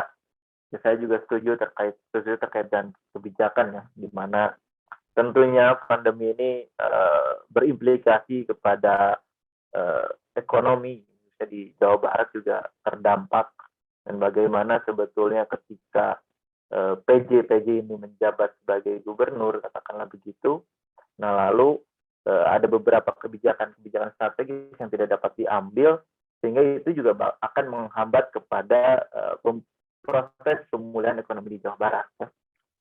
Baik, ini saya di kolom chat ada satu pertanyaan dari Kang Rahmat dari Ermol Jabar. Ini pertanyaannya ditujukan kepada Kang Fahmi selaku Direktur BSPD. Pertanyaannya, bagaimana peran mahasiswa atau generasi muda dalam menggaungkan isu penundaan pemilu ini? Mereka pasif, aktif, atau memang tidak didengar? Itu Kang pertanyaannya. Makasih Kang Teddy. Kemudian juga Kang Rahmat, saya tadi di awal lupa untuk menyapa teman-teman media juga yang hari ini hadir dalam webinar kali ini. Ada teman-teman dari beberapa media yang ikut terlibat. Mungkin nanti juga beberapa cuplikan dari diskusi kita hari ini juga mungkin akan ditampilkan oleh teman-teman media, mengingat memang isu ini tengah hangat ya dan bergulir liar sebetulnya di tengah-tengah masyarakat kita, termasuk di dalamnya adalah anak-anak muda. Tapi saya ingin menyampaikan beberapa hal singkat saja mungkin, Kang Teddy, kemudian juga ada Kang Rahmat dari Ermol. Sebetulnya kalau kita komparasikan misalnya dengan medio 20 atau 30 tahun yang lalu misalnya, peran hari ini generasi muda dalam misalnya berpartisipasi, berbincang secara aktif terkait isu politik itu frekuensi ya, saya berbicara secara frekuensi itu sudah jauh lebih tinggi. Hari ini kita bisa berbicara tentang politik, tentang kondisi sosial difasilitasi misalnya oleh media sosial. Ada keterbukaan informasi yang begitu luas. Kita bisa mengakses informasi kapanpun, dimanapun sesuka kita ya. Selama kita misalnya punya kuota internet, memegang gadget, gawai, ya kita bisa mengakses informasi dan bahkan bisa ikut mengomentari berbagai peristiwa dan fenomena politik misalnya. Jadi dalam konteks peran tentu hari ini sudah jauh lebih besar ketimbang misalnya kalau kita bandingkan ya di zaman Orde Baru yang ada pembatasan media, pembatasan pers, belum ada media sosial dan seterusnya sehingga peran dan partisipasi kelompok muda tentu sangat terbatas. Tapi dalam konteks misalnya apakah didengar atau tidak, ini sebetulnya hal yang jadi pertanyaan kita bersama, Kak. Soal didengar atau tidak ini kan sangat subjektif sekali ya. Yang mendengar atau yang perlu misalnya ditanyai perihal ini tentu adalah para pengambil kebijakan, elit misalnya di lingkaran kekuasaan. Apakah misalnya suara dari kaum muda ini didengar atau tidak? Karena justru misalnya saya baca beberapa laman pemberitaan terakhir justru Pak Menko misalnya mengklaim bahwa justru pengguna media sosial ini setuju misalnya dengan penundaan pemilu, bahkan ada klaim analisis basis data yang mencapai 110 juta ya pengguna media sosial yang diklaim mungkin setuju terkait penundaan pemilu. Ini kan menarik sebetulnya. Tapi kalau soal didengar atau tidak ya itu sangat subjektif sekali. Saya juga mungkin tidak memiliki kesempatan atau kapabilitas untuk menjawab. Tapi dalam konteks peran hari ini tentu saja lebih besar, kemudian juga jauh lebih aktif misalnya dari hari-hari yang lalu, bahkan misalnya ya beberapa influencer sosial politik hari ini misalnya punya pengaruh yang sangat besar misalnya terkait bagaimana sebuah isu bisa dipersepsikan oleh masyarakat. Dan influencer politik yang anak-anak muda kan hari ini muncul kemudian mampu merubah persepsi masyarakat secara signifikan dan seterusnya. Mungkin itu saja Kang yang bisa saya sampaikan. Ada beberapa narasumber apalagi ya ketua umum dari organisasi yang luar biasa di tingkat Jawa Barat yang tentu menjadi representasi yang sangat tepat untuk menangkap persepsi anak muda di Jawa Barat hari ini. Gitu saja mungkin Kang Teddy, kemudian Kang Rahmat, atur nuhun. Baik, terima kasih Kang Fahmi. Mungkin dari perwakilan mahasiswa dari Kang Aldi mungkin ada tambahan terkait dengan bagaimana pertanyaan daripada Kang Rahmat terkait dengan peran mahasiswa generasi muda dalam menggaungkan isu penundaan pemilu. Pada tambahan Kang Aldi, mungkin bisa menanggapi? Baik, siap. Saya izin menambahkan dan menanggapi pertanyaan terkait peran mahasiswa atau kaum muda hari ini menanggapi isu soal penundaan pemilu. Pertama, yang kita cermati di kawan-kawan mahasiswa dan jadi perbincangan hangat juga bahwa isu-isu yang hari ini bertebaran bagai hujan yang tak ada hentinya begitu. Resonansi frekuensi dari isu yang diberikan cukup banyak dan salah satunya adalah penundaan pemilu hari ini. Nah, untuk bicara soal peran tadi saya sedikit singgung soal kita mahasiswa sebagai infrastruktur politik. Tadi bagaimana hari ini perbincangan di kawan-kawan sudah menyentuh kepada ranah bagaimana mekanisme kontrol yang hari ini dihadirkan oleh kawan-kawan mahasiswa dari eksternal, itu juga perlu mempertimbangkan bagaimana kita memiliki kekuatan kontrol dari internal. Nah, mungkin dari hari ini parlemen jalanan, begitu pawai alegois dan yang lain-lain oleh kawan-kawan tetap digaungkan. Begitupun claiming yang akhirnya kemarin terpatahkan oleh Pak Luhut bilang bahwa 110 juta pemuda di sosial media ini juga sudah menyepakati atau menyetujui adanya perpanjangan pemilu ini. Nah, yang perlu dicermati hari ini bahwa kawan-kawan mahasiswa pun tetap mengupayakan lebih begitu. Perannya hari ini bagaimana kita bisa hadir sebagai social and political control untuk bisa memberikan dampak yang begitu besar. Karena mau tidak mau suka tidak suka yang dicermati adalah tadi saya sepakat betul dengan Kang Jundi bahwa ini akhirnya menutup ruang besar untuk kawan-kawan kaum muda Karena kecenderungan yang tadinya diisi oleh kaum-kaum tua ini juga tidak akhirnya menutup regenerasi dari pemimpin-pemimpin bangsa ini. Nah, kita hari ini di kawan-kawan mahasiswa terus menggaungkan bagaimana hari ini kita tidak hanya memiliki kekuatan dalam infrastruktur politik ini sebagai kontrol eksternal saja. Nah, apakah ada memang peluang atau tidak? Nah, pesimistis dan kecemasan ini terus dipupuk oleh kawan-kawan mahasiswa karena memang pembicaraannya ini sudah mengarah kepada bagaimana nanti ke depannya arah bangsa dan negara ini ketika memang diberikan kepada kaum-kaum tua terus menerus begitu. Nah, jadi pada intinya di kita ini tetap masih memperbincangkan hal tersebut. Mungkin ke depan karena ini sudah merujuk pada isunya, ke depan mungkin ada beberapa yang memang nantinya itu bisa diberikan trigger atau gebrakan-gebrakan dari kawan-kawan mahasiswa, letupan-letupan yang memang sedang banyak dibicarakan di kaum-kaum muda ini. Mungkin itu sedikit banyak tanggapan dari saya, Kang Teddy. Terima kasih. Matur nuhun Kang Albi tanggapannya. Baik, mungkin ada tambahan lagi mungkin dari Kang Muhammad Rivaldi. Mau menambahkan, Kang? Mungkin sedikit saja, Kang, saya tambahkan tentang tanggapan mahasiswa atau peran mahasiswa atau generasi yang menggunakan isu penundaan pemilu ini. Perlu digarisbawahi bahwasanya mahasiswa atau kaum pemuda ini adalah bangsa mayoritas di negara kita gitu.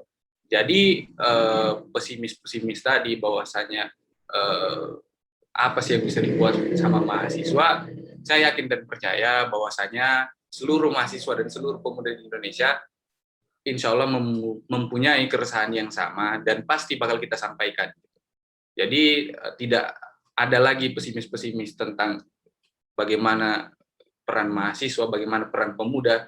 Yakin saja dan percaya saja bahwasanya kami akan ada di sana untuk mengawal pemerintah ini untuk berjalan sebagaimana mestinya. Mungkin itu yang bisa saya sampaikan. Terima kasih, Kang. Baik, terima kasih Kang Rivaldi atas tanggapannya.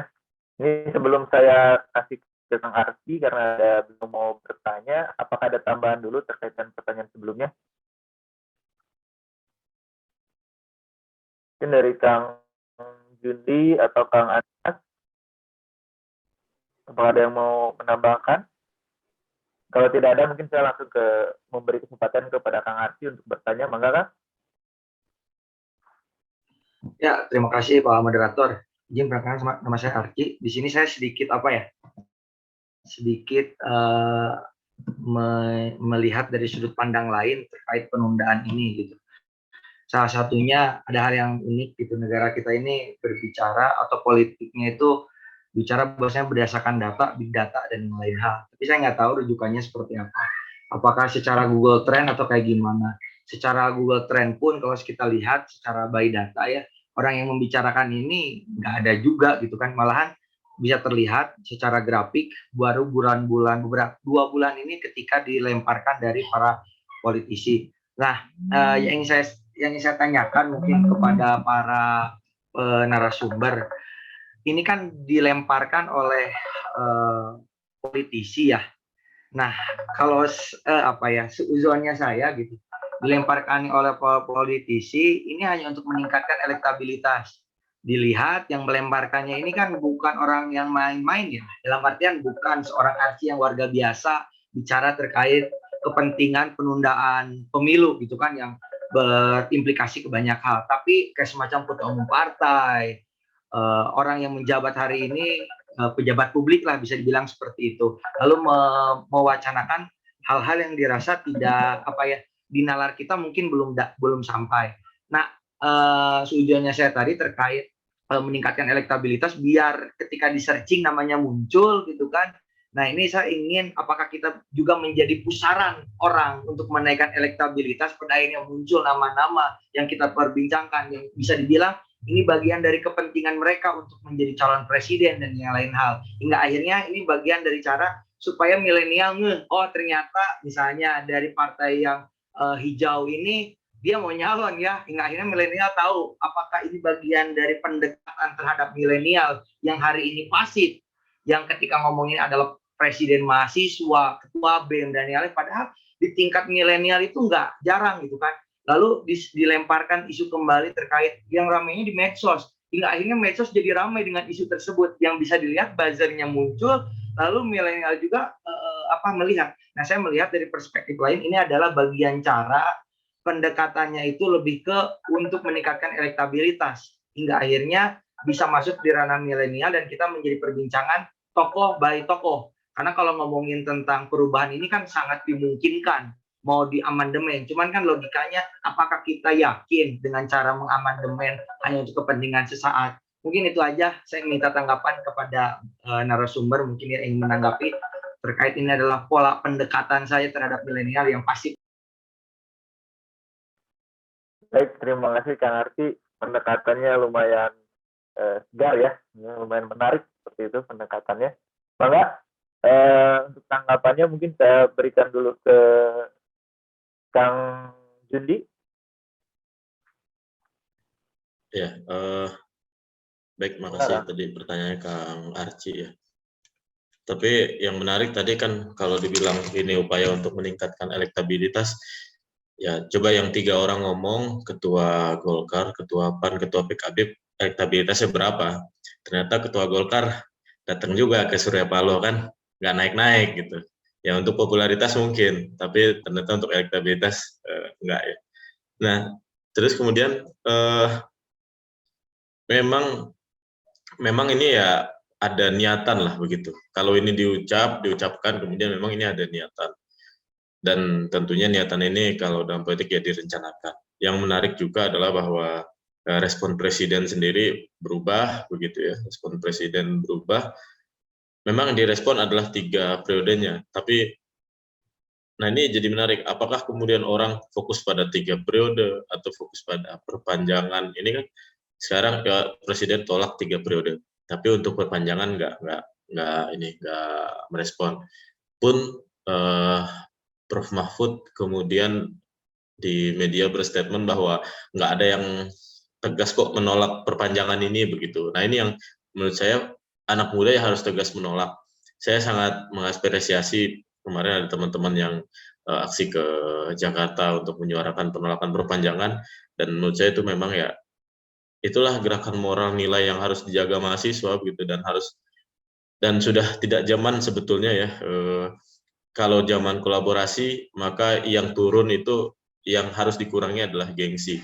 Kalau dulu teman-teman semua, saya ingat banget ketika awal-awal jadi mahasiswa, satu acara itu ya spanduk ya satu aja gitu organisasi saya, tapi sekarang ada 10, 20, 50, makin ramai kok makin keren jadinya begitu ya.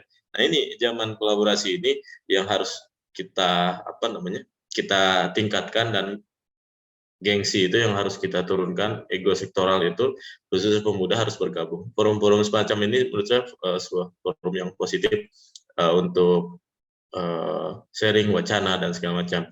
Pun juga tadi bagaimana generasi muda khususnya yang mungkin terlibat dalam organisasi itu insya Allah lebih melek terhadap politik dan media. Makanya semua OKP harus gencar melakukan kaderisasi begitu loh. Semua BEM elemen mahasiswa harus gencar melakukan kaderisasi. Ya didiklah masyarakat dengan organisasi. Kan begitu kalau misalnya kata Pram. Terima kasih. Baik, terima kasih Kang Jendi. Ini pertanyaan ini sebetulnya lebih tepat ditujukan kepada Kang Indra. Enggak Kang Indra untuk memberi tanggapannya. Ya, oke. Pun beliau sudah keluar ya nampaknya. Terima kasih pertanyaannya. Ini sebetulnya menarik juga ya, terkait ada kecurigaan kita ya bahwa ini hanya wacana yang digulirkan hanya untuk meningkatkan elektabilitas. Seperti yang Kang Judi tadi sampaikan, kita kan sebetulnya udah bisa ngelis nih orang-orang siapa yang ngulirin wacana ini. Kemudian ya kita lihat aja hari ini elektabilitasnya tinggi atau enggak. Itu kan pertama bisa dijawab. Kedua adalah gini kan, memang ada idiom bad news is good news. Jadi bikin aja dulu statement sebanyak mungkin, kemudian juga biar dibicarakan dulu sehingga memang seminimal mungkin media coverage-nya banyak.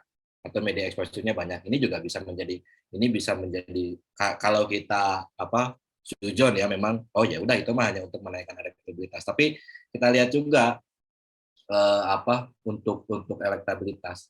Saya pikir kalau untuk meningkatkan popularitas ya dia tentunya akan menjadi populer ketika semakin banyak dibicarakan. Tokoh ini bicara A, B, C, D, kemudian diulang, dibicarakan terkait dengan satu wacana yang memang hari ini lagi mainstream. Tapi kan itu juga tidak selamanya akan berbanding lurus dengan tingkat keterpilihan.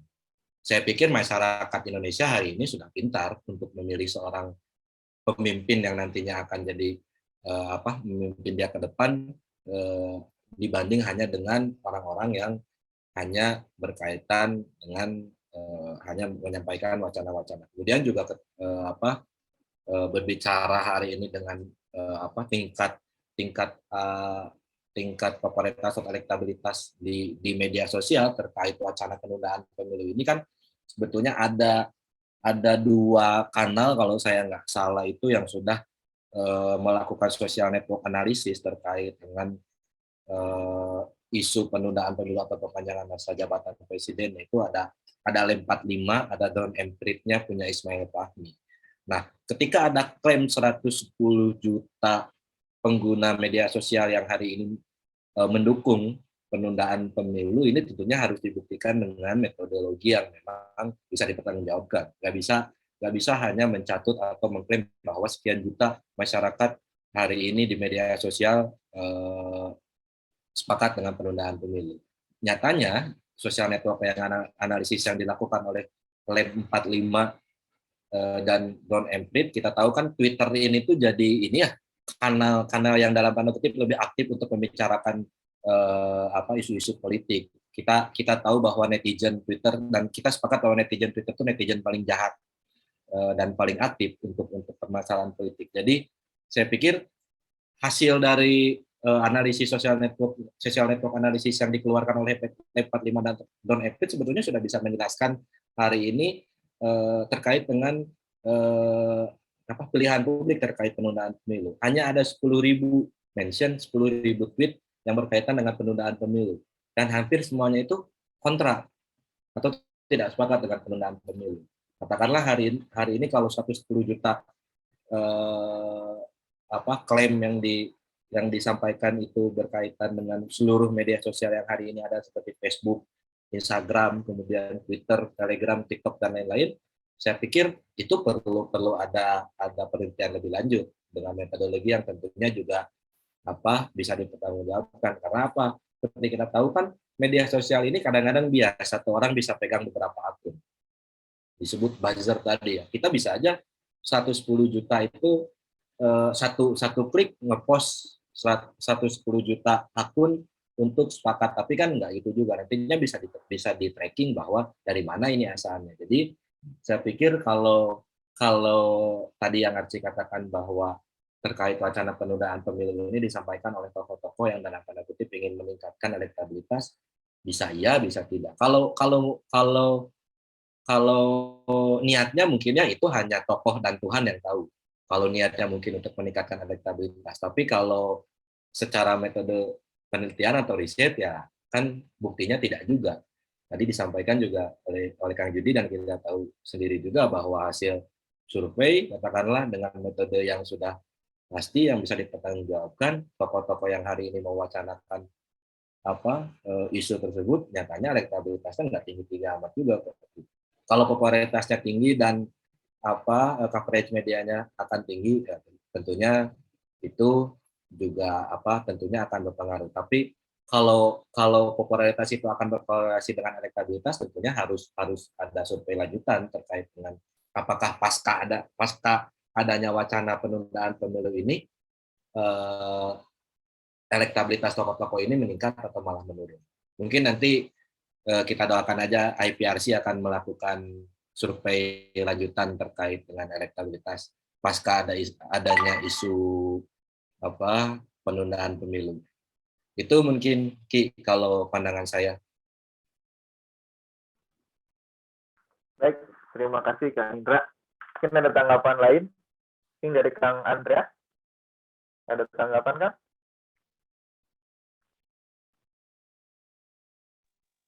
Ya, terima kasih.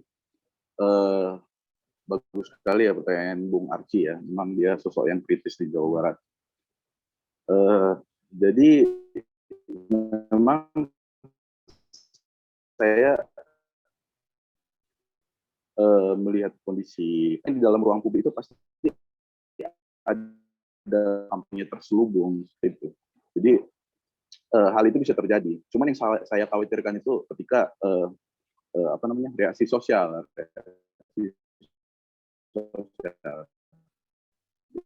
Jadi, ngomongin elektabilitas.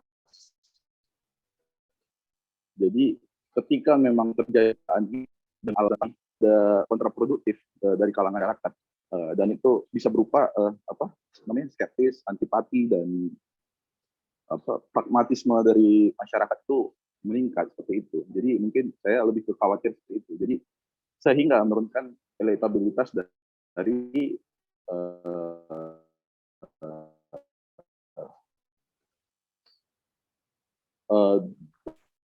tinggi politik tersebut juga. Jadi saya. Halo, Andrea. Halo. Baik. Jadi kedengaran nggak? Patah-patah. Enggak, Kang. Sekarang aman, Kang. Oh ya, Man. Jadi memang saya mempercayai bahwasannya di dalam ruang publik itu pasti ada kampanye terselubung seperti itu. Nah, cuman jadi mungkin hal itu bisa terjadi lain seperti yang bilang Arci tadi. Cuman yang saya khawatirkan itu ketika proses penundaan ini pasca pandemi nanti tetap hasilnya ditunda terus, nah itu bakal membuat reaksi sosial yang sangat besar gitu. Jadi ada kontraproduktif di kalangan masyarakat, sehingga itu membuat persentase jumlah masyarakat yang apatis, apolitik dan sebagainya itu meningkat seperti itu. Jadi tingkat kepercayaan masyarakat tersebut juga pasti akan menurun drastis, sangat drastis. Mungkin itu aja dari saya. Baik, terima kasih Kang Andreas. Dikhawatirkan memang wacana penundaan ini adanya kenaikan tingkat apatisme publik terhadap politik atau bahkan pemilu ya.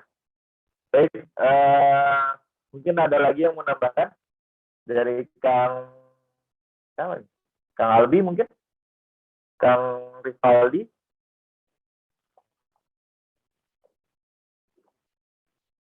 Atau mungkin saya ingin menanggapi sedikit, sebetulnya menarik ya apa yang tadi dikatakan oleh Kang Arci, di mana karena penundaan pemilu ini sebagai salah satu usaha gitu untuk para tokoh parpol untuk menaikkan elektabilitasnya. Memang mungkin kalau kita melihat elektabilitasnya pun masih jauh di bawah dibandingkan beberapa tokoh lainnya gitu ya. Tapi yang menarik adalah ketika penundaan pemilu ini terjadi, tentunya kalau kita melihat beberapa kali hasil survei belakangan gitu, kita lihat beberapa tokoh 5 besar itu sebagian besar hadir bukan berasal daripada tokoh partai politik, melainkan dari beberapa kepala daerah seperti yang kita tahu sekarang ada Ganjar Pranowo, ada Anies Baswedan, dan ada juga bahkan Ridwan Kamil, bahkan Sandiaga Uno juga hadir di sana gitu ya. Nah itu juga menjadi menarik apabila ditarik daripada statement Arci tadi ketika ini menjadi sebuah kesengajaan bagi tokoh partai politik untuk meningkatkan elektabilitasnya dengan asumsi ketika pemilih diundur mereka memiliki banyak waktu untuk meningkatkan elektabilitasnya seperti itu. Baik, mungkin ada satu pertanyaan lain sebelum kita mengakhiri acara diskusi hari ini.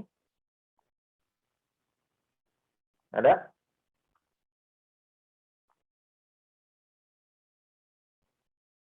Baik, kalau tidak ada mungkin kita langsung closing statement aja mungkin ya dari semua narasumber kita hari ini.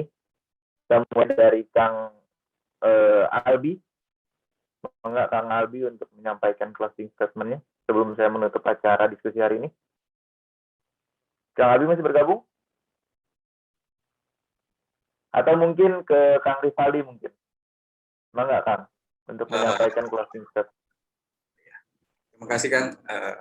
Mungkin hal yang dapat saya sampaikan sebagai mahasiswa yaitu tadi bahwasanya memang banyak keresahan-keresahan yang terjadi di masyarakat. Akhirnya kalau misal nanti mau diputuskan pemilu ini itu berlandaskan dengan keresahan masyarakat dan urgensinya gitu. Pun kita juga butuh ketegasan dari pemerintah tentang mau dibentuk seperti apa pemilu ini, dan setelahnya kalau semisal memang nanti terjadinya kecacatan dalam amandemen ini, maka jangan salahkan kami sebagai mahasiswa jika kami turun ke jalan untuk menyampaikan aspirasi yang seharusnya kita gaungkan, dan ini semoga nantinya di saat kami menyampaikan aspirasi tersebut tidak terjadi pertumpahan darah mungkin dalam beberapa kasus-kasus sebelumnya, mungkin kasus 98 dan seterusnya gitu. Jadi untuk perihal hal ini bisa saja reformasi jilid 2 ini berlangsung di kalangan pemuda khususnya mahasiswa gitu. Terima kasih. Hatur nuhun Kang Rivaldi, hatur nuhun. Ini Kang Albi sudah ada nih. Kang Albi, mangga untuk menyampaikan closing statement-nya Kang. Ya, dan tadi mungkin ada sedikit kendala teknis. Dari saya, hematnya begitu. Hari ini kita dihadapkan dengan isu penundaan pemilu ini, berarti bagaimana yang perlu dipertimbangkan adalah dampak yang dihasilkan daripada itu.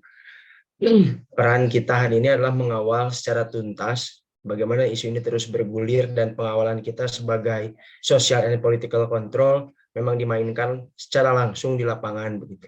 Adapun nanti ke depan dengan bagaimana hari ini elit-elit membawa bangsa ini dengan, kalau bahasanya Rocky Gerung ini, tidak ada transparansi moralnya begitu.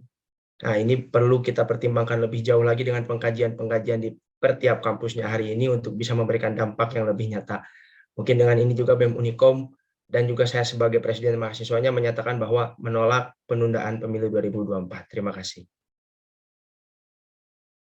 Siap, hatur nuhun Kang, dengan tegas ya menolak penundaan pemilu 2024. Selanjutnya Kang Indra, Muhammad Indra Purnama. Kang Indra, mangga Kang. Siap. Sampaikan closing statement-nya. Mungkin kalau closing statement dari saya yaitu tadi terkait dengan ya dalam konteks berdemokrasi wacana dan gagasan memang bisa disampaikan dan lumrah untuk disampaikan. Tapi memang ketika memang wacana itu mau ditindaklanjuti perlu ada mekanisme-mekanisme yang harus ditempuh.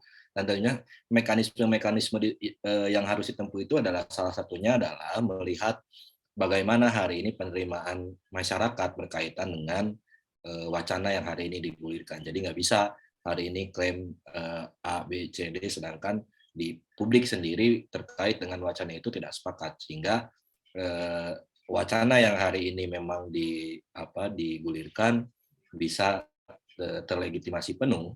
Kemudian juga kedua ya terkait dengan penundaan pemilu ini atau masa perpanjangan presiden, tentunya saya mungkin melihat perlu juga ditimbang baik dan buruk apa yang dihasilkan dari penundaan pemilu ini, sehingga ketika nanti diputuskan semua hal dapat terpenuhi dengan baik sehingga tidak menjadi polemik di tengah masyarakat atau bahkan malah meruncing ke arah konflik yang lebih luas di tingkat masyarakat. Mungkin itu kalau dari saya, Kang Teddy. Siap, hatur nuhun Kang Indra. Enggak, sami-sami. Selanjutnya ke Kang Jundi. Mungkin Kang Jundi mangga bisa menyampaikan closing statement-nya. Ya, baik. Harus jadi concern bersama gitu ya, khususnya kaum muda. Tapi dalam hal untuk memutus upaya mewujudkan penundaan pemilu ini. Sekali lagi, memutus upaya gitu ya. Jadi ketika ini menunda pemilu itu melanggar konstitusi, maka upaya mewujudkan adalah upaya pelanggaran terhadap konstitusi. Dan ini merupakan kejahatan luar biasa ya, sama dengan korupsi, radikalisme, kemudian apa namanya, teror ya. Sehingga ini harus jadi concern bersama. Dan tadi teman-teman ya, saya ketika ingin bilang kepada teman-teman itu, sekali lagi ini ke saya juga, karena saya juga sebagai mahasiswa, jangan kita menunggu pemerintah gitu, tapi kita harus proaktif terhadap apa yang dilakukan oleh pemerintah, sehingga tidak ada lagi hal-hal yang tidak diinginkan terjadi gitu. Kita udah lihat bagaimana kekeh ngototnya pemerintah dengan kepentingan elit politik IKN, kemudian apa namanya, undang-undang omnibus law cipta kerja gitu ya, yang kemudian ternyata sekarang tidak juga menciptakan lapangan kerja yang besar, walaupun investasi kemudian masuk. Harusnya judulnya undang-undang kemudahan investasi gitu. Nah, sehingga kalau kita terus menunggu apa yang diperbuat oleh pemerintah, ini kita terus kelewat banyak hal gitu. Karena kalau udah ketok undang-undang akan sulit, atau kalau kemudian udah keluar satu keputusan akan sulit. Nah, ini di tataran mahasiswa yang bermain pada politik nilai. Kita lihat pada tataran politik praktis pun itu betapa sulitnya gitu untuk membuat sebuah keputusan yang adil, cepat, dan tepat. Kita ingat bahwa sekarang aja Kota Bandung itu masih PLT. Kalau tadi disebutkan oleh Kang Indra gitu ya, akan ada banyak ratusan kepala daerah yang PLT. Betapa tidak efektifnya, betapa tidak terpenuhinya hasrat publik, pelayanan publik ketika ini dibiarkan. Salah satu kota di Indonesia itu PLT-nya udah 2 tahun. Bayangin, PLT 2 tahun, setiap demo kebijakan harus nyampe kementerian. Dan jangan kita berpikir, oh, nyampe kementerian cepat nanti sama menteri. Paling suratnya doang nunggu antrian gitu ya. Ya suratnya nunggu antrian, tapi pas sudah nyampe atas bisa ke bawah lagi begitu. Ya suratnya udah nunggu antrian, tapi begitu di atas dibuka menteri tanya nanti pertimbangan kepala daerah, pertimbangan gubernur, pertimbangan petinggi partai politik, sehingga wacana ini akan sangat merugikan masyarakat dan khusus kaum muda sekali. Penundaan pemilu ini akan sangat merugikan masyarakat dan kaum muda dengan alasan apapun, biaya, pandemi COVID atau segala macamnya, tidak ada yang bisa menguatkan membuat pemilu ini tetap ditunda. Ya, kalau kemudian ada nih satu menteri bilang, ini aspirasi dari pengusaha karena kondisi ekonomi. Jadi ini menteri, jadi ini pemerintahan, dengerin masyarakat atau dengerin pengusaha? Perwakilan masyarakat atau perwakilan pengusaha gitu. Kok keinginan pengusaha, berapa pengusaha yang ada di Indonesia?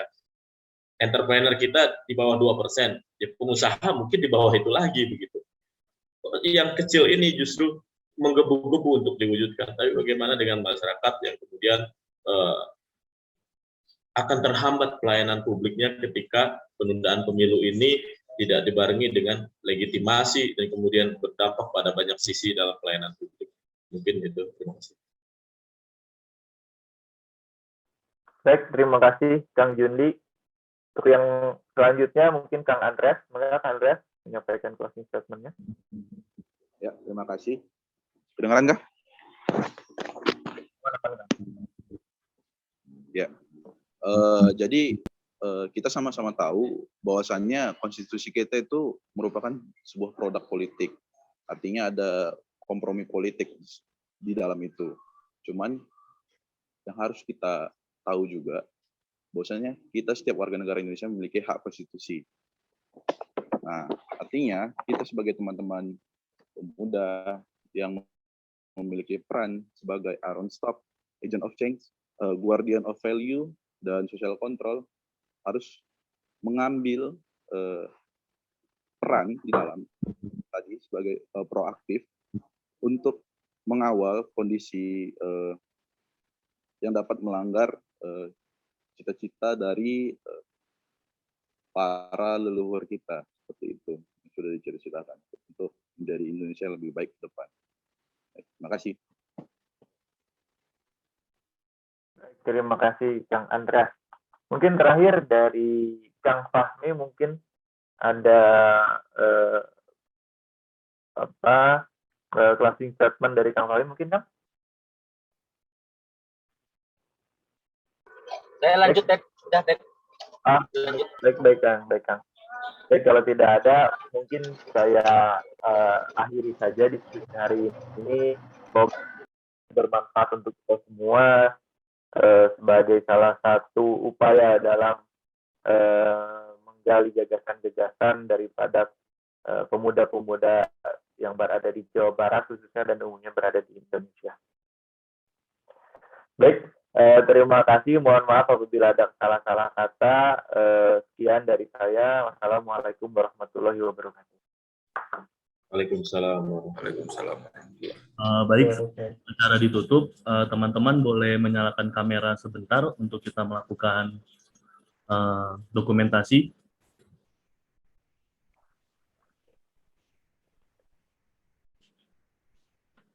Oke, jika sudah semua, dalam hitungan ketiga, mangga step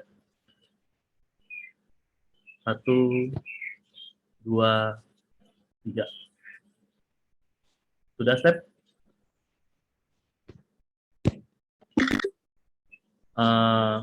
Dengan begitu berakhir pula diskusi yang sudah diselenggarakan oleh Bandung School of Democracy. Semoga apa yang kita diskusikan bisa bermanfaat. Diskusi ini saya tutup dengan satu penggalan kata. Orang boleh pandai setinggi langit, tapi selama ia tidak menulis dan bergerak, ia akan hilang dalam masyarakat dan dalam sejarah. Pramudia Nantatur, dari penjara ke penjara, 1948. Assalamualaikum warahmatullahi wabarakatuh. Waalaikumsalam warahmatullahi wabarakatuh. Turun, Kang. Turun. Nuhun izin live. Terima kasih semuanya. Nuhun abang-abang semuanya.